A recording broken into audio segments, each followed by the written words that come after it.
আজকে আমি রান্না করব মজাদার এই চিংড়ি মাছের তরকারিটা। তো চলো শুরু করা যাক। ১ম এ একটা কড়াইতে আমি কিছুটা পরিমাণ তেল দিয়ে কিছুটা পরিমাণের চিংড়ি মাছ দিয়ে দিয়েছিলাম।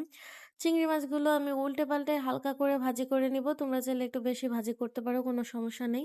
চিংড়ি মাছগুলো হালকা ভাজি হয়ে যাওয়ার পর আমি এটা নামিয়ে নিয়েছিলাম। তারপরে দিয়ে দিয়েছি কিছুটা পরিমাণের পেঁয়াজ কুচি। তোমরা যারা পেঁয়াজটাকে দ্রুত ভাজি করতে চাও তারা পেঁয়াজের মধ্যে একটু লবণ দিয়ে দিবা, তাহলে পেঁয়াজটা একটু তাড়াতাড়ি নরম হয়ে যাবে।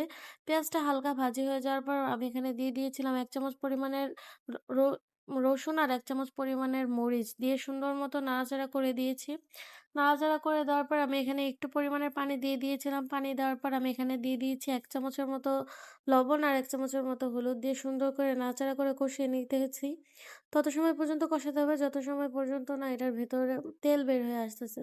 তেল বের হয়ে যাওয়ার পর আমি এখানে দিয়ে দিব আগে থেকে কুচি করে রাখা আলুগুলো দিয়ে আমি সুন্দর করে নাড়াচাড়া করে কষিয়ে নিচ্ছিলাম। ভালোমতো কষানো হয়ে গেলে এখানে দিয়ে দিতে হবে আগে থেকে ভাজি করে রাখা চিংড়ি মাছগুলো। চিংড়ি মাছগুলো দিয়ে আমি সুন্দর করে নাড়াচাড়া করে আরেকটু পরিমাণে কষিয়ে নিচ্ছিলাম। যত বেশি কষাবা তত বেশি খেতে মজা হবে। কষানো হয়ে গেলে আমি এখানে পর্যাপ্ত পরিমাণ পানি দিয়ে দিয়েছি। এটা খেতে এত মজা হয়, তোমরা যারা ট্রাই করো নাই তারা একবার হইলেও ট্রাই করবা। এটা অনেক মজা। তারপরেও পানিটা যখন একটু কমে গেছে আমি এখানে একটু ধনিয়া পাতা দিয়ে দিয়েছি। আর দেখো এটা দেখতে কতটা সুন্দর হইছে। একবার হলেও ট্রাই করো।